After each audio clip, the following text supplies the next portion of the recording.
एक स्त्री जिसकी आत्मा चिल्ला रही थी, एक स्त्री जिसकी आंखों में आंसू तो थे, पर कोई उन्हें समझने वाला नहीं था। वो थी मरियम मगदलीनी। और ये कहानी है उसके अंधकार से प्रकाश की यात्रा की। ये कहानी है उस स्त्री की जिसे समाज ने पापिनी कहा, लेकिन यीशु ने सेविका कहा।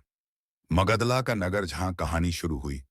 मगदला गलील झील के किनारे बसा एक सुंदर नगर।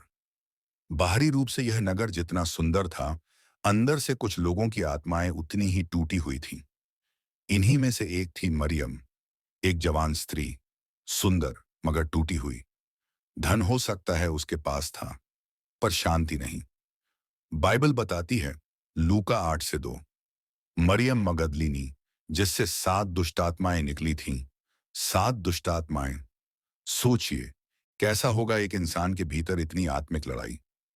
वो अकेली थी, अंदर से बिखरी हुई। लोग उसे पापिनी कहते थे, लेकिन कोई उसकी आत्मा की तड़प नहीं सुनता था।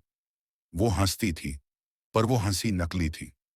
वो बोलती थी, लेकिन उसके शब्दों के पीछे कराह छुपी होती थी। उसने बहुत कुछ देखा था, रिजेक्शन, अपमान, अकेलापन। कभी किसी ने उसके शरीर का इस्तेमाल किया, कभी किसी ने उसके नाम पर लांछन लगाया, पर किसी ने ये नहीं पूछा, मरियम तू कैसी है? उसके भीतर आवाज आती थी, क्या मैं बस एक पाप हूं? क्या मेरा जीवन इसी अंधकार में बीतेगा? क्या कोई है जो मुझे वैसे देखे जैसा मैं हूं? यीशु से पहली मुलाकात। फिर एक दिन वो आया, यीशु नासरी। लोगों की भीड़ में जब यीशु प्रचार कर रहे थे, मरियम वहां खड़ी थी। उसने कभी ऐसा उपदेश नहीं सुना था। यहाँ कोई स्त्रियों को नीचे नहीं दिखा रहा था। यहाँ कोई भटकी आत्मा को सजा नहीं दे रहा था, बल्कि उसे प्रेम दे रहा था। यीशु ने उसकी तरफ देखा, न किसी पाप की दृष्टि से, न किसी लालच की दृष्टि से, बल्कि दया की दृष्टि से, उद्धार की दृष्टि से। मरियम की आत्मा कांप उठी। उसकी आंखों से झरझर आंसू बहने लगे। 7 दुष्ट आत्माओं से मुक्ति। यीशु ने उसकी तरफ बढ़कर कहा, इस स्त्री को छोड़ दो, दुष्ट आत्माओं, ये अब मेरी हैं। और उसी क्षण एक के बाद एक दुष्ट आत्माएं बाहर निकली। मरियम जमीन पर गिर पड़ी, लेकिन जब उठी तो अब वो मरियम पापिनी नहीं, बल्कि मरियम मुक्ति प्राप्त थी। उस दिन उसकी आत्मा को पहली बार आजादी मिली। उस दिन वो हंसी जो नकली नहीं थी। उस दिन वो रोई, पर ये आंसू शांति के थे। नई पहचान, मसीह की सेविका बनना। मरियम का जीवन बदल गया। अब वह केवल जी नहीं रही थी, अब वह सेवा कर रही थी। लूका 8:3 कहता है, वह स्त्रियां यीशु और उसके चेलों की सेवा अपने धन से करती थीं। मरियम अब गांव-गांव यीशु के साथ जाती। वो थकती नहीं थी, क्योंकि अब उसकी आत्मा को मकसद मिल गया था। वो अब दूसरों को बता रही थी, मैं वो थी जो पाप में डूबी थी, लेकिन अब मैं वो हूं जो उद्धार की गवाही देती है। जब यीशु को गिरफ्तार किया गया, उन पर झूठे आरोप लगाए गए, उन्हें कोड़े मारे गए, अपमानित किया गया और फिर क्रूस पर चढ़ाया गया। और उस समय जब चेले भाग गए, जब जोश में चिल्लाने वाले लोग अब चुप थे, जब चारों ओर अंधकार और भय था, वहीं मरियम मगदलीनी खड़ी रही। वो उस महिला की तरह खड़ी थी जो एक बार अंधकार में थी, पर अब खुद उजाले की गवाह बन गई थी।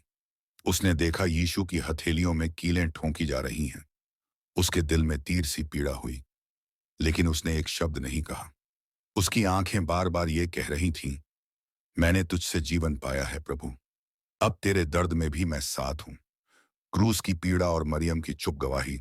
यीशु की आवाज कांप रही थी, हे पिता, इन्हें क्षमा कर, क्योंकि ये नहीं जानते ये क्या कर रहे हैं। मरियम कांप गई, क्योंकि ये वही था जिसने उसे भी क्षमा किया था। अब वो अपने उद्धारकर्ता को टपकते लहू में लिपटा देख रही थी। फिर एक अंतिम शब्द आया, पूरा हुआ। मरियम की आंखों से सिसकियां निकल पड़ी, पर वो टस से मस नहीं हुई, क्योंकि अब उसका प्रेम केवल शब्दों में नहीं था, बल्कि बलिदान की गहराई में था। तीसरे दिन की सुबह मरियम बनी पहली गवाह। तीसरे दिन की सुबह मरियम फिर आई उस कब्र की ओर जहां उसका प्रभु रखा गया था। वो रोती जा रही थी, पर अचानक उसने देखा कब्र खुली है। वो चौंकी, भागी, फिर लौटकर अंदर झांका। फिर किसी की आवाज आई, हे स्त्री, तू क्यों रो रही है? मरियम ने कहा, मुझे मेरे प्रभु का शव नहीं मिल रहा। फिर वो स्वर दोबारा आया, मरियम। वो कांप उठी। उसने पलटकर देखा, यीशु जीवित थे। जब पहली बार पुनरुत्थान घोषित हुआ मरियम द्वारा, यीशु ने कहा, मेरे भाइयों के पास जा और कह कि मैं जीवित हूं। और इस तरह एक स्त्री, जिसे एक समय पापिनी कहा गया था, अब बनी पुनरुत्थान की पहली प्रचारक। यूहन्ना 20:18। मरियम मगदलीनी ने चेलों से जाकर कहा कि मैंने प्रभु को देखा है।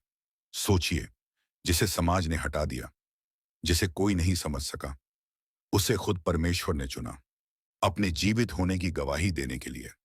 मरियम की गवाही आज भी बोलती है। मरियम की कहानी सिर्फ एक औरत की कहानी नहीं है। ये कहानी है हर उस आत्मा की जो पाप में डूबी थी, पर जिसने यीशु की आवाज को सुना और कह उठी, अब मैं तेरी हूं प्रभु। अगर यीशु मरियम को उठा सकते हैं, तो वो आप भी उठा सकते हैं। वो आपको शर्म से, पाप से, खंडन से और अकेलेपन से बाहर निकाल सकते हैं। आपको नई पहचान, नया मकसद और नया जीवन दे सकते हैं। आत्मिक प्रार्थना आज यीशु को पुकारे, प्रभु यीशु, मैं भी टूटा हूं। मेरा अतीत मुझे दबा रहा है, मेरी आत्मा रो रही है, लेकिन आज मैं तुझसे मिलना चाहता हूं। मुझे भी छोड़ा, मुझे भी उठा, मुझे भी अपना बना ले। जैसे तूने मरियम को छुआ, वैसे ही मुझे भी छू।